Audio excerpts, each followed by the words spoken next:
My name is Stacy Hawkinson. I'm a painter. I paint here in Albuquerque. I guess as a child, I like to do all the child stuff, go out, ride your bike, cowboys and Indians. But I like to watch TV a lot. And then it's like I'm still pretty young. I started, doing the drawing thing, drawing everything. And because my family's not that artistic, but my aunt, she was an interior designer. Go to her house, and she had this super cool house, mid-century furniture in there, nice paintings, nice things going on there. I think that's probably where I got the idea, like there's something else besides your normal household. I did a little bit of art, here and there while I was going to school. I took an art class or two, decided that was like a lot of work, so I needed to get a job, so I got a degree in something else. And as soon as I got out of that, then I started doing art, making art, and eventually I ended up going back to school. And the art's changed so much since when I first started. I went out and bought a bunch of watercolors, doing these southwestern watercolors, Indians, Pueblos, all that kind of thing. To what I'm doing now, it's very contemporary, very, urban feel to it. On the computer, I'll find old photos, or I'll take stuff now, just with my iPhone, download it on the computer, print those out. And that's the main basis of it right now. Then I'll Photoshop that maybe, or Corel, and I'll find the piece that I want to start with, the photo, it's usually a photo. I'll print that out.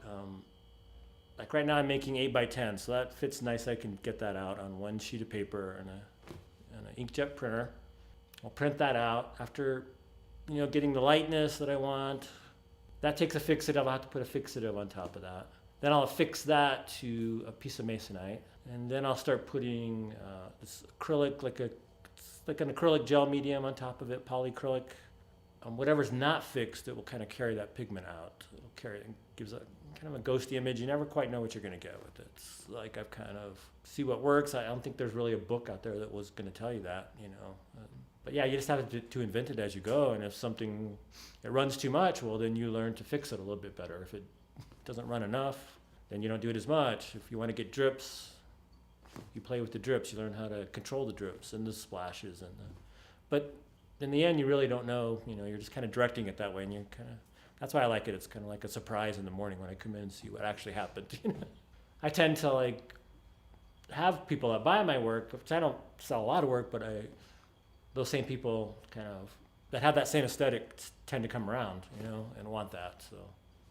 I seem to get a good response from I've always gotten a good response from kids younger than myself, let's say. For this show, I had decided to do 100 paintings, and I'd had this going around in my brain for a little while. I put it on Facebook, so then I'm obligated, right, to get it done, And the other thing I like about 100, it's 100 pieces, $100 a piece. So I think that makes it affordable.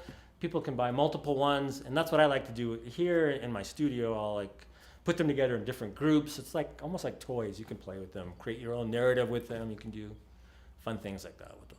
I've had other people say, "Oh, you glue stuff to boards," and that's not art. That's not painting.